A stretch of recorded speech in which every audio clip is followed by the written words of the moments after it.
नमस्ते बच्चों, मैं आज आपको वर्ण विचार के बारे में पढ़ाने जा रही हूँ। तो सबसे पहले हम शुरू करते हैं वर्ण की परिभाषा से कि वर्ण किसे कहते हैं। तो लिखित भाषा की उस छोटी से छोटी ध्वनि को वर्ण कहते हैं जिसके खंड ना किए जा सकें, जैसे आ, ऊ, गा, चा। अब गा और चा में आप देख रहे होंगे हलंत लगा हुआ। हलंत का मतलब होता है कि ये जो वर्ण है वह आधे हैं। तो ये कौन सी इकाई हो गई? सबसे छोटी इकाई हो गई। अब इसको हम और छोटा नहीं कर सकते। हम भाषा के माध्यम से अपने भावों को प्रकट करने के लिए मुँह से कुछ ध्वनियों का प्रयोग करते हैं। इन ध्वनियों को लिखने के लिए कुछ चिन्ह निश्चित किए गए हैं। चिन्ह अर्थात पहचान, जो वर्ण कहलाते हैं, जैसे फल, कल, आज, आंगन, बादल आदि इसके उदाहरण हैं। जैसे अब हम फल जो शब्द है उसको इतना छोटा छोटा कर देंगे, उसकी ऐसी ध्वनि निकाल देंगे कि उसके क्या है और वर्ण नहीं किए जा पाएंगे, मतलब खंड नहीं किए जाएंगे, उनको तोड़ा नहीं जा सकता। जैसे फा, आ, ला, आ। अब फा में जब आ मिलता है तो फा बनता है और ला में आ मिलता है तो ला बनता है। पर फा को हम चाहें और तोड़ना तो हम नहीं तोड़ सकते। आ की और खंड करना चाहें तो नहीं कर सकते। ऐसे ही बादल के लिए देखिए, बा, आ, दा, आ, ला, आ, तो बना बादल।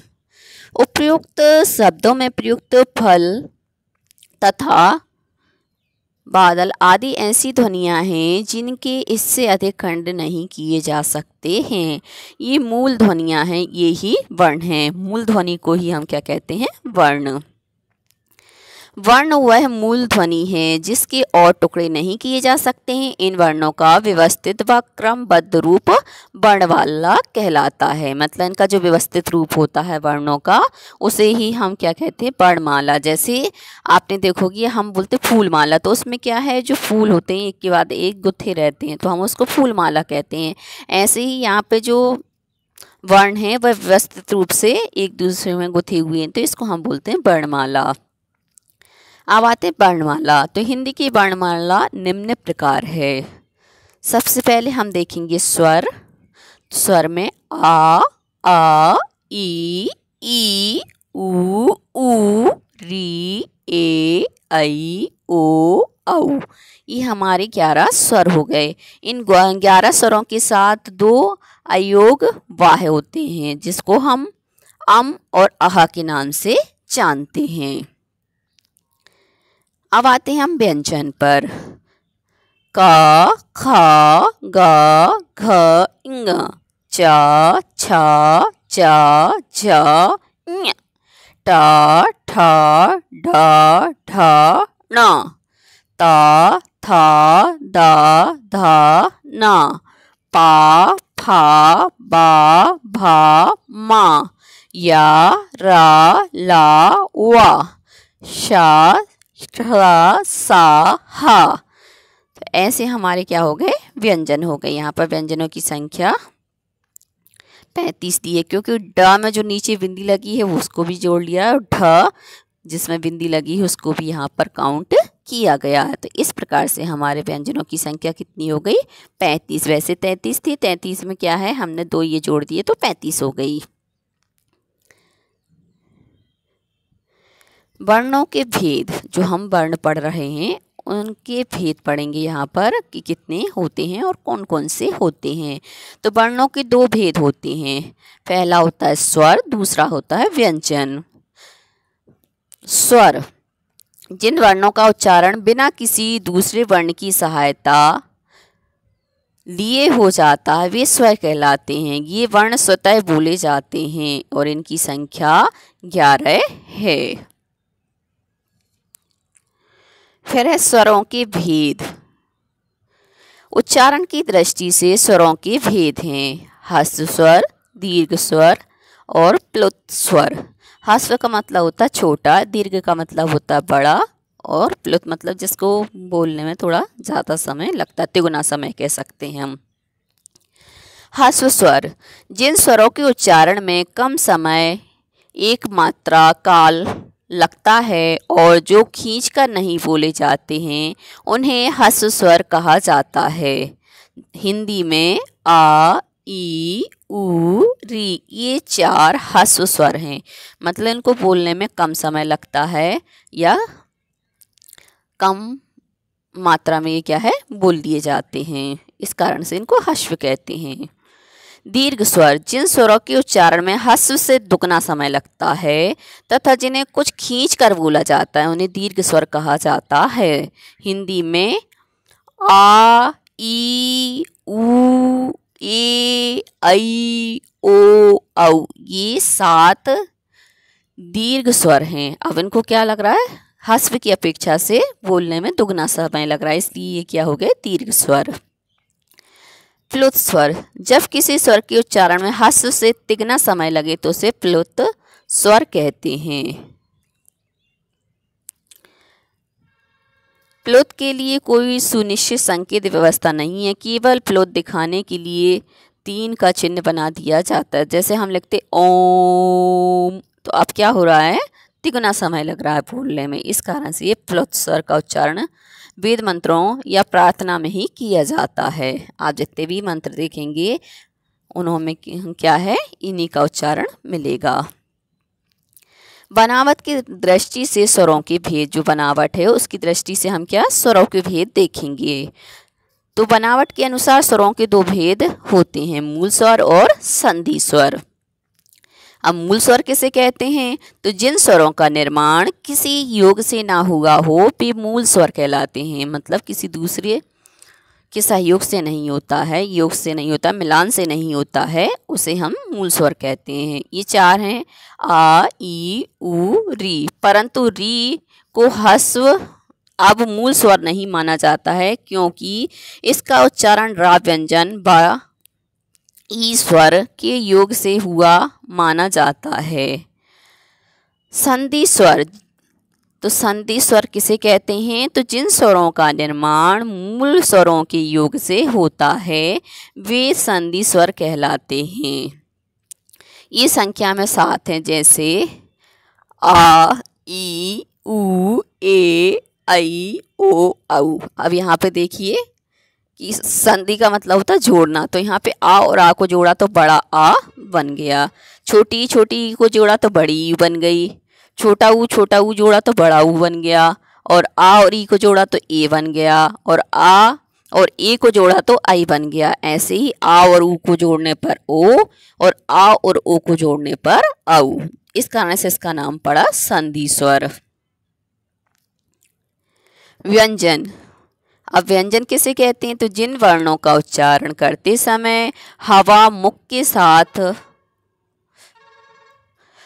जिन स्वरों का उच्चारण करते समय हवा रुकावट के साथ मुख से निकलती है और उनके स्पष्ट उच्चारण में स्वरों की सहायता लेनी पड़ती, उन्हें व्यंजन कहते हैं।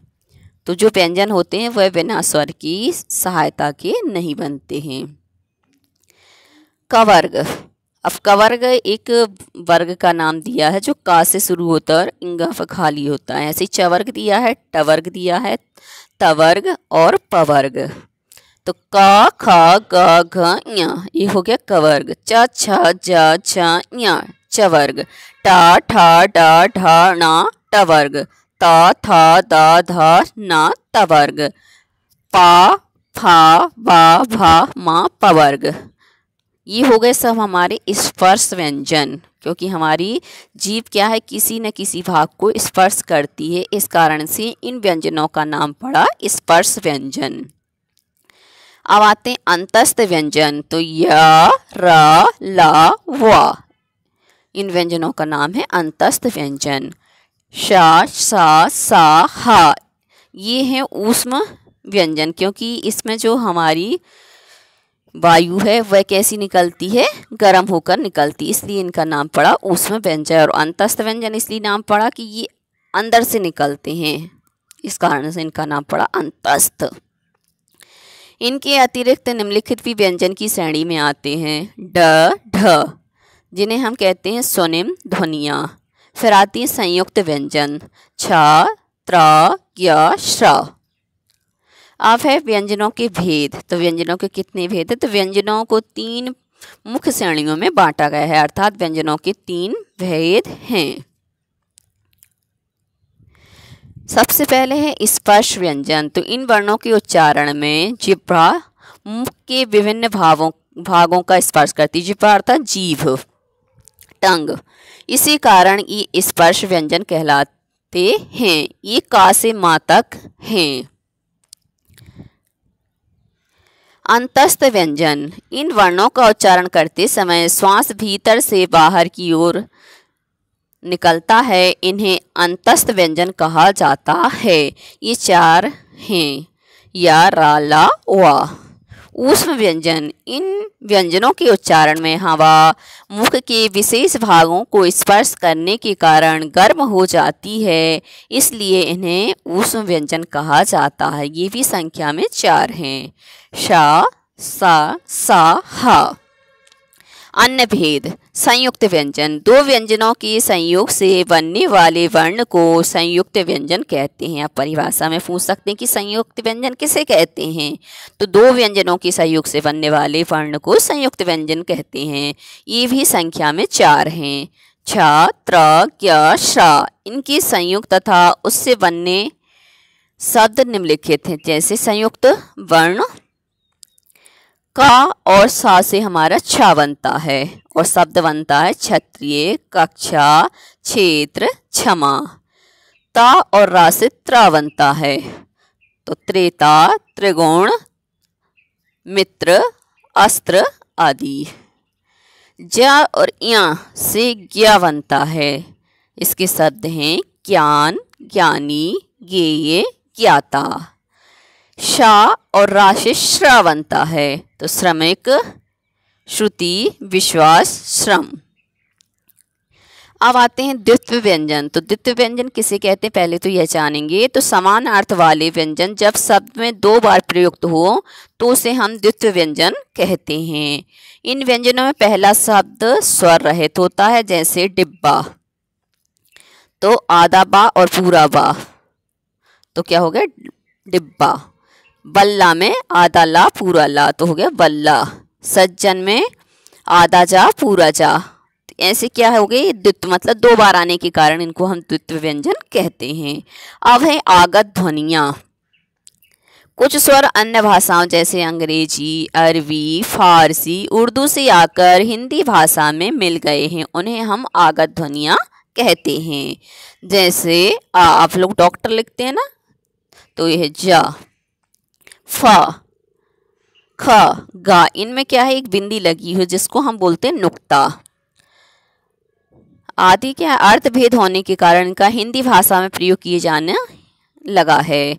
इन वर्णों से बने शब्द इस प्रकार हैं। कॉफ़ी अर्थात पर्याप्त, कॉफ़ी अर्थात पेय पदार्थ, जरा अर्थात बुढ़ापा, जरा अर्थात थोड़ा, फन अर्थात सांप और फन अर्थात एक कला, गज अर्थात हाथी और गज अर्थात नाप, फूल अर्थात पुष्प और फूल अर्थात मूर्ख, खुदा खोदा हुआ और खुदा अर्थात ईश्वर। तो आप देख रहे हैं कि नुक्ता अर्थात बिंदी लगने से इनके अर्थ में भी परिवर्तन आ गया है।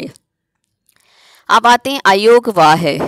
अयोगवाह ऐसे वर्ण होते हैं जो ना ही व्यंजनों के मेल से बनते हैं और ना स्वरों के मेल से। अयोगवाह के 3 रूप होते हैं, अनुस्वार, अनुनासिक, विसर्ग। सबसे पहले अनुस्वार किसे कहते हैं? तो जब किसी वर्ण का उच्चारण करते समय वायु केवल नाक से ही बाहर निकलती है तथा वर्ण लिखते समय उनके ऊपर बिंदु लगाया जाता है, इस बिंदु को ही अनुस्वार कहते हैं। जैसे डंडा, चंचल, अंग, पतंग आदि। तो आप देख रहे हैं इनका उच्चारण कहाँ से हो रहा है? नाक से हो रहा है। अनुनासिक। तो अनुनासिक किसे कहते हैं? तो जिन वर्णों के उच्चारण में हवा नाक और मुंह दोनों से ही बाहर निकलती है उन्हें अनुनासिक कहा जाता है। इसे लिखते समय वर्ण के ऊपर चंद्र बिंदु लगाया जाता है, जैसे आँख, चांद, मांद आदि। अब आप देख रहे हैं कि नाक और मुंह दोनों से इसका उच्चारण किया जा रहा है। अब आते हैं हम विसर्ग पर। अब विसर्ग किसे कहते हैं? तो अक्षर के अंत में लगने वाले दो बिंदुओं को विसर्ग कहते हैं। इनका उच्चारण हल्के से हा की भांति होता है, जैसे अतः, प्रातः, पुनः, प्राह, मनः, स्थिति, संभवतः आदि। अब आते हैं ध्वनियों की उच्चारण स्थान। जो हमने वर्ण पढ़े उन वर्णों के उच्चारण स्थान क्या हैं और उच्चारण स्थान कहते किसे हैं? तो जिस ध्वनि या वर्ण के उच्चारण में मुख से जिस भाग का विशेष बल दिया जाता है, जिस भाग पर क्या विशेष बल दिया जाता है, उसे हम ध्वनि का या वर्ण का उच्चारण स्थान कहते हैं। जैसे अब हम क्या करेंगे, उच्चारण स्थान और उस जगह का नाम लिखेंगे जहाँ से ये वर्ण निकलते हैं, तो उस जगह को ही हम क्या नाम देते हैं उसको देखिए। जैसे वर्ण है आ, का, ख, ग, घ, ह और विसर्ग। तो इनका उच्चारण स्थान कहाँ से हो रहा? कंठ। इसलिए इस वर्ग का नाम होगा कंठ।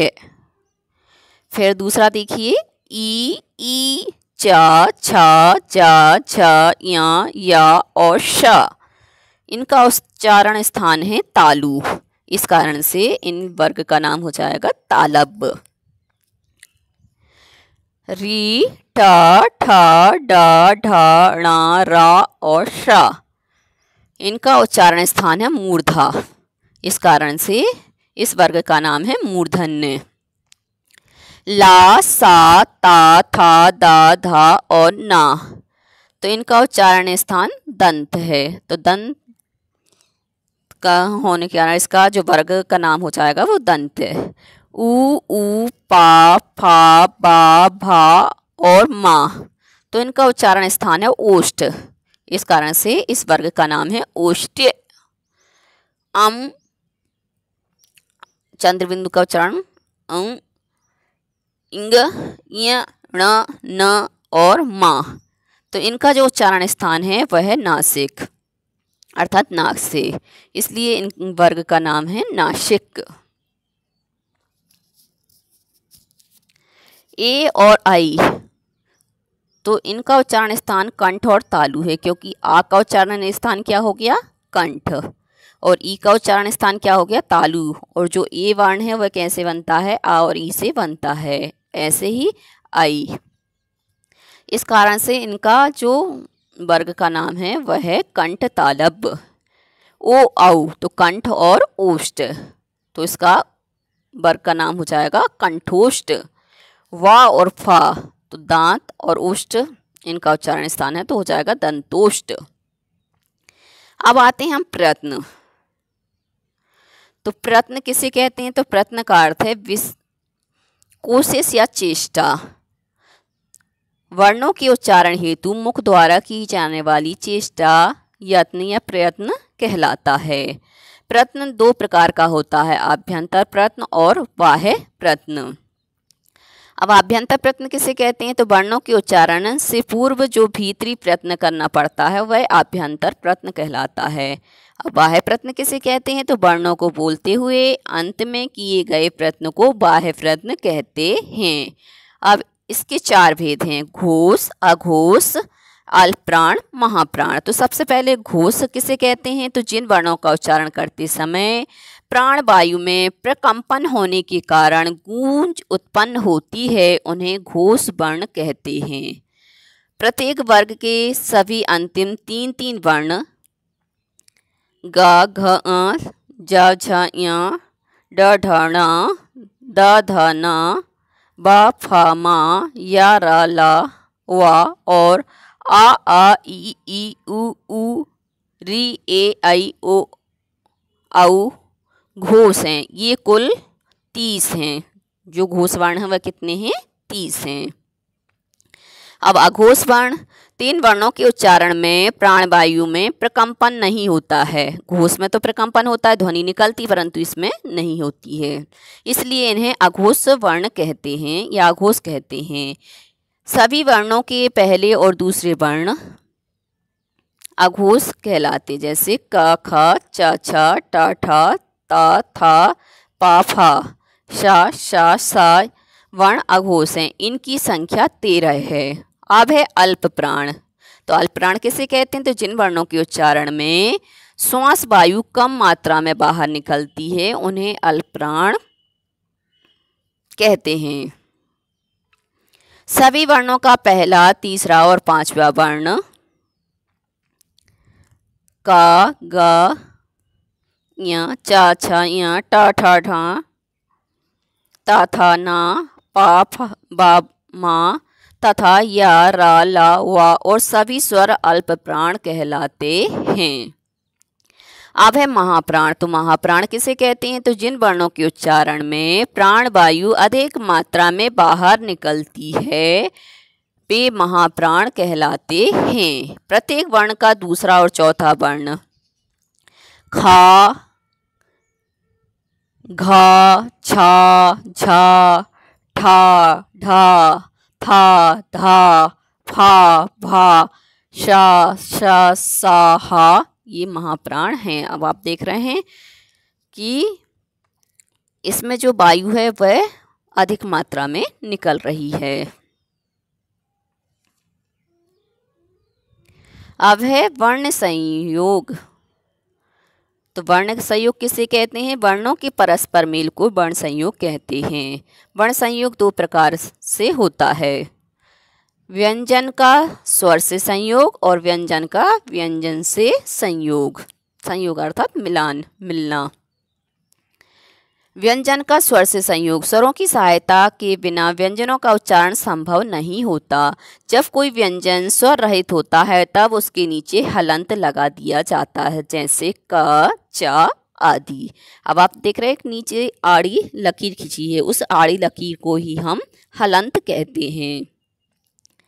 व्यंजन वर्ण से मिलने पर स्वर वर्ण अपना रूप बदल देते हैं। इस बदले हुए रूप को मात्रा कहते हैं। व्यंजन का हलंत ना होना इस बात का द्योतक होता है कि उसमें आस्वर विद्यमान है, अर्थात मिला हुआ है। यहाँ उदाहरण स्वरूप निम्न तालिका प्रस्तुत है। स्वर आ ई उ री ए आई ओ औ। अब इनकी मात्राएं लगती। आ की मात्रा स्पष्ट नहीं की जाती है, परंतु जो बड़े आ की मात्रा होती है वो एक डंडा के रूप में हमें दिखाई देती। ई की मात्रा ये दिखाई दे रही, बड़ी ई की भी, छोटी ऊ की, बड़ी ऊ की, री की, ए की, आई की, ओ की, औ की। तो ये सभी मात्राएं हमें अच्छे से स्पष्ट दिखाई दे रही हैं। स्वर और व्यंजन का संयोग कैसे होता है ये बताया है। तो का में हलंत लगा हुआ है और हमने छोटा आ जोड़ दिया तो क्या बन गया? का। ऐसी का हलंत वाला हमने बड़ा आ जोड़ा तो बन गया का।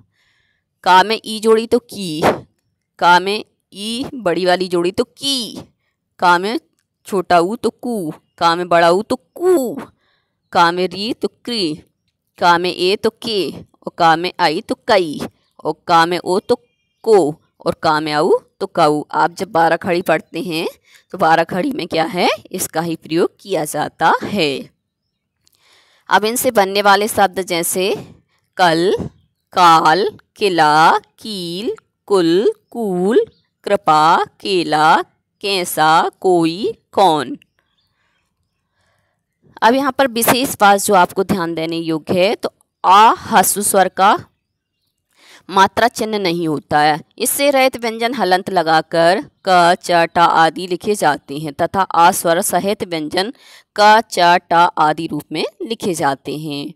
रा वर्ण पर ऊ तथा ऊ की मात्राएं क्रमशः इस प्रकार लगाई जाती हैं, जैसे रुपया, रूप। छोटा ऊ लगेगा तो रुपया और बड़ा ऊ लगेगा तो रूप। बोलने में भी हमें स्पष्ट समझ में आ रहा है। व्यंजन का व्यंजन से संयोग। तो व्यंजन से व्यंजन के मेल से संयुक्त ध्वनियाँ बनती हैं। जब स्वर रहित व्यंजन दूसरे स्वर युक्त व्यंजन से मिलता है तब निम्नलिखित नियमों के अनुसार वर्ण संयोग होता है। अधिकांश व्यंजनों के अंत में खड़ी रेखा पाई होती है। पाई वाले व्यंजन ख, ग, च आदि जब किसी दूसरे व्यंजन से मिलते हैं तब पहले व्यंजन की पाई हटा दी जाती है, जैसे ख और य तो ख्या, इससे शब्द बना ख्याति। ता और या त्या तो इससे शब्द बना त्याग। था और या तो बना थ्या तो तथ्य। खा, गा, घा, चा, छा, झा, या, टा, ता, था, दा, धा, ना, पा, बा, भा, मा, या, वा, शा, सा आदि खड़ी रेखा पाई वाले व्यंजन हैं। बिना पाई वाले व्यंजन टा, डा, ढा, ढा, ह आदि जब दूसरे व्यंजन से मिलाए जाते हैं तब बिना पाई वाले व्यंजन में हलंत लगाकर दूसरा व्यंजन पूरा लिख देते हैं, जैसे दब, या उन्हें पूरा लिखकर अगले व्यंजन को उसकी सिरोरेखा हटाकर पहले वर्ण के नीचे लिख देते हैं। द्वय अन्य उदाहरण देखिए, जैसे पंख, मिट्टी, मिट्ठू, लड्डू, गद्दी। तो यहाँ पे क्या दो वर्ण हैं तो उनमें मिलाकर हमने लिख दिया। बिना पाई वाले व्यंजन में दूसरा वर्ग का और फा का है, जिनके अंत में चिन्ह लगता है। का और फा का रूप दूसरे व्यंजन के साथ मिलने से का और फा हो जाता है, जैसे क्या, चक्की, मक्खी, फा, दफ्तर, मुफ्त, हफ्ता। अब है रा का संयोग। रा व्यंजन को अन्य व्यंजनों के साथ मिलाते हुए निम्नलिखित नियमों का पालन किया जाता है, क्योंकि रा के हमें अनेक रूप देखने को मिलते हैं। जब रा के साथ कोई स्वर नहीं होता तो वह अगले वर्ण के ऊपर लिखा जाता है। ऐसी स्थिति में इसका स्वरूप जो ऊपर रेफ लगी है होता है, जिसे रेफ कहते हैं, जैसे धर्म, कर्म, चर्म, मर्म। तो इसमें आप जो रेफ देख रहे हैं वो कहाँ है, ऊपर लगी हुई है। इसी प्रकार अन्य वर्ण भी देख सकते हैं, वर्ण, हर्ष, तर्क, कर्म, निर्वाह, सर्दी, गर्मी, गर्व, पर्व आदि। अब है यदि आधे व्यंजन के बाद पूरा रा जुड़ता है तो इसे निम्न प्रकार मिलाया जाता है। पाई वाले व्यंजन के साथ इसका रूप, ये जो आधी लाइन दिख रही इस साइड रकार तो रहता है, जैसे वज्र। वास्तव में जिस व्यंजन के साथ लगता है वह आधा होता है, परंतु मिलकर ऐसा प्रतीत होता है कि वह व्यंजन पूरा है। रा आधा है, जैसे क्रय, क्रम, चक्र, ग्रह, समग्र, ग्रीवा, प्रण, प्रवीण, प्रत्येक, भ्रम, भ्राता, शुभ। तो भाव रा तो भ्रम बन गया, पाव रा प्रा बन गया, गाव रा ग्र बन गया, काव रा क्र बन गया। अब है टा और ड के साथ रा का रूप नीचे जो एक वैसे लगा हुआ है तो इसके वर्ण के नीचे लिखा जाता, जैसे हम बोलते हैं ट्रक, ड्रम आदि। टा और रा ट्र, डा और रा ड्र तो ड्रम, ड्रामा, राष्ट्र, ट्रेन। अब है हा में रा मिलने पर इसका रूप पाई वाले वर्ण की भांति हो जाता है, जैसे हस्व, ह्रास आदि। सा और ता के बाद जब रा को मिलाते हैं तब इनका रूप निम्न प्रकार बदल जाता है, जैसे सा और रा श्र तो स्त्रोत, सहस्र, ता और रा त्र तो त्रिगुण, वस्त्र। ऐसे इसका रूप बदल जाता है। सा में जब रा को मिलाते हैं तब इसका रूप निम्न प्रकार हो जाता है, जैसे सा और रा श्रा तो श्रम, श्रेष्ठ, श्रीमती आदि। थोड़े परिवर्तन को स्वीकार कर रूप बदलने वाले वर्ण का उत, कृत, वक्ता, शक्ति। सा और वा श्रा तो ईश्वर। तो यहाँ पर हम दो रूप से लिख सकते हैं, यहाँ पर का और ता मिला के तो वैसे ही कर सकते हैं और का को स्पष्ट भी लिख सकते हैं। ऐसे ईश्वर में शा और वा को मिला देंगे तो जोड़कर भी लिख सकते हैं और शा और वा को थोड़ा अलग करके भी लिख सकते हैं। ऐसे ही ता और ता तो जब पत्ता तो इसको भी ता में मिला के भी लिख सकते हैं, अलग करके भी। दा और या ध तो विद्या और विद्या, क्योंकि दा और या से मिला है तो ऐसे अलग करके भी लिख सकते हैं और मिला के भी लिख सकते हैं। सा चा तो पश्चिम, तो इसको जोड़कर अलग करके दोनों ही लिख सकते हैं। अब है शा और री तो श्रा, श्रृगाल। जब स्वर किसी अन्य व्यंजन से मिलते हैं तो उनका स्वरूप बदलकर संक्षिप्त हो जाता है। इसी बदले रूप को मात्रा कहा जाता है। वर्णों के उच्चारण हेतु मुख द्वारा की जाने वाली चेष्टा या प्रयत्न प्रयत्न कहलाता है। प्रयत्न दो प्रकार का होता है, अभ्यंतर प्रयत्न और बाह्य प्रयत्न। अब आते हैं हम अभ्यास कार्य पर। उपयुक्त शब्द चुनकर एक स्थान भरिए। यहाँ पे शब्द दिए हुए हैं अनुनासिक, अयोगवाह्य, अनुस्वार, विसर्ग, आगत, द्वित। तो शब्द पर दर्शाए गए बिंदु को कहते हैं तो अनुस्वार। अन्य भाषाओं के वर्णों को आगत ध्वनियाँ कहते हैं। समान वर्ण एक साथ जोड़ने पर द्वित्व व्यंजन कहलाते हैं। अयोगवाह्य के 3 रूप हैं, अनुस्वार, अनुनासिक और विसर्ग। तो यहाँ पर 2 लिए हैं, अनुस्वार और अनुनासिक।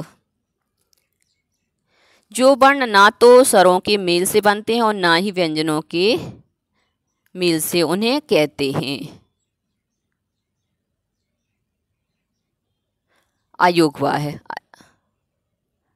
क्योंकि अयोगवाह्य ऐसे शब्द हैं जो ना तो व्यंजन से बनते हैं और ना ही स्वर से, क्योंकि अम और आहा यहाँ पर आ जाएंगे।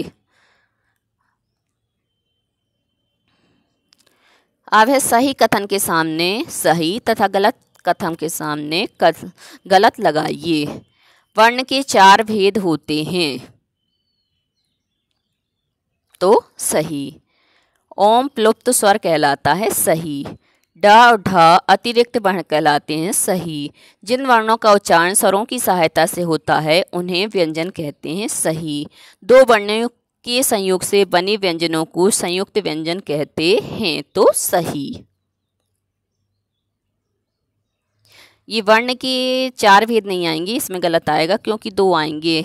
वर्ण के 2 भेद होते हैं, एक स्वर और एक व्यंजन। सही विकल्प के सामने सही लगाइए। निम्न में आकृति का सही वर्ण विच्छेद कौन सा है? तो हमें आकृति का जो सही है उसको बताना है।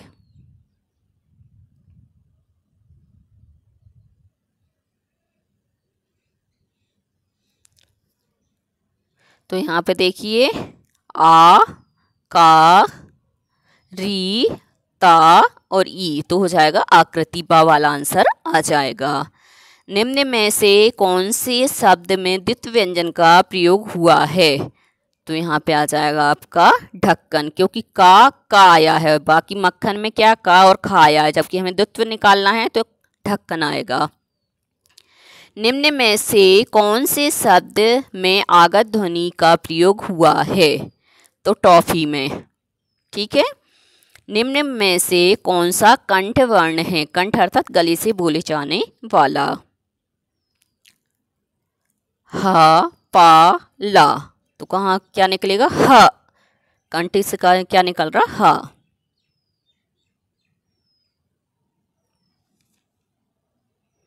अगला है निम्न में से कौन से शब्द में स्वनिम ध्वनि का प्रयोग हुआ है? ज्ञान, मूढ़, लक्ष्य, तो आ जाएगा मूढ़, क्योंकि जो ड है ये क्या है? स्वनिम ध्वनि है। निम्नलिखित प्रश्नों के उत्तर लिखिए। स्वरों के भेद उदाहरण सहित स्पष्ट कीजिए। तो यहाँ पर हमें स्वरों के भेद बताना है। तो यहाँ पे स्वर के 3 भेद होते हैं, ह्रस्व, दीर्घ और प्लुत। उदाहरण सहित ह्रस्व में हम आ, ई, उ, री, और दीर्घ में आ, ई, उ, ए, आई, ओ, औ, और प्लुत में ओम, मतलब जो मंत्रों में उच्चारण होते हैं ऐसे शब्दों को लेते हैं। अयोगवाह्य को सावधारण समझाइए। तो हमने यहाँ पर डेफिनेशन पढ़ी थी अयोगवाह्य क्या अनुनासिक, अनुस्वार और विसर्ग अयोगवाह्य के अंतर्गत आते हैं। उदाहरण के लिए हम ले सकते हैं चंद्र, चांद, प्रातः। संयुक्त वाद्यत्व व्यंजनों को उदाहरण स्पष्ट कीजिए। तो संयुक्त मतलब जहाँ पर दो वर्णों को जोड़ा जाता है वहाँ संयुक्त होते, जैसे का और शा को मिलाया तो छ हो गया। ये संख्या में 4 हैं, त्र, ज्ञ, श्र। और द्वित्व मतलब दो व्यंजन का जहाँ पर प्रयोग होता है, जैसे क और क, तो हो जाए ढक्कन ले लिया। ऐसे ही और हम ले सकते हैं त और ता, तो पत्ता। व्यंजन से क्या अभिप्राय है, इसके भेद बताइए। तो व्यंजन की यहाँ पर परिभाषा आ जाएगी कि जो क्या है बिना स्वर की सहायता से प्रयोग नहीं किए जाते उन्हें व्यंजन कहते हैं। और व्यंजन के भेद हमने किए थे स्पर्श व्यंजन, ऊष्म व्यंजन, अंतस्थ व्यंजन, संयुक्त व्यंजन। मूल व संधि स्वरों को साउदाहरण समझाइए। तो मूल मतलब हमारी जो ध्वनि होती हैं उन्हें हम मूल कहते हैं। और संधि किसे कहते हैं, तो जब हम वर्णों के संयोग करते हैं या योग से किसी वर्ण को बनाते किस अन्य वर्ण के योग से, तो उसे हम संधि कहते हैं। तो स्वरों को क्या करना है, सा उदाहरण समझाना है। तो मूल में आ, ई, ऊ ये आ जाएंगे, री। और संधि में हमने ले लिया आ, ई, ऊ, री, ए, आई, ओ, औ। तो ये कैसे हो जाएंगे, संधि वाले हो जाएंगे, क्योंकि आ और आ में जोड़ा तो बड़ा बन गया, छोटी छोटी मिलाई तो बड़ी बन गई, तो ऐसे संधि हो जाएगी। और मूल जैसे मतलब जिसके खंड ही नहीं किए जा सके उन्हें हम मूल कहते हैं। अगला है कि निम्नलिखित शब्दों में ध्वनियों के अनुसार अनुस्वार या अनुनासिक लिखिए। अंतर,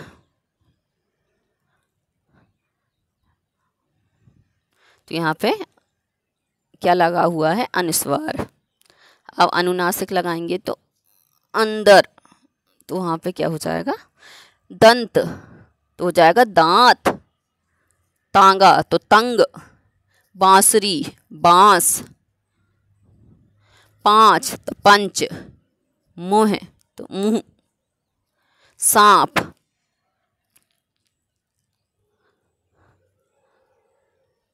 संग, संशय, गांव, गंजा, पंख, पंखा, कंस तो कंस चंद्र बिंदी लगा के दूसरा वाला लिख सकते हैं, ऊंट बिंदी अकेला लगा के ऊंट। निम्नलिखित शब्दों का वर्ण विच्छेद कीजिए। अब यहाँ पे लिखा है सत्यभास, तो सा छोटा आ, ता हलंत कर देंगे, फिर या, फिर छोटा आ, फिर भा बड़ा आ, फिर शा, फिर छोटा आ। ऐसे ही आजकल तो बड़ा आ, जा छोटा आ, का छोटा आ, ला छोटा आ। प्रतिकूल तो पा, रा छोटा आ, ता छोटी ई, का बड़ा ऊ और ला और आ। अनुकूल तो आ, ना छोटा ऊ, का छोटा ऊ बड़ा ऊ, ला और आ।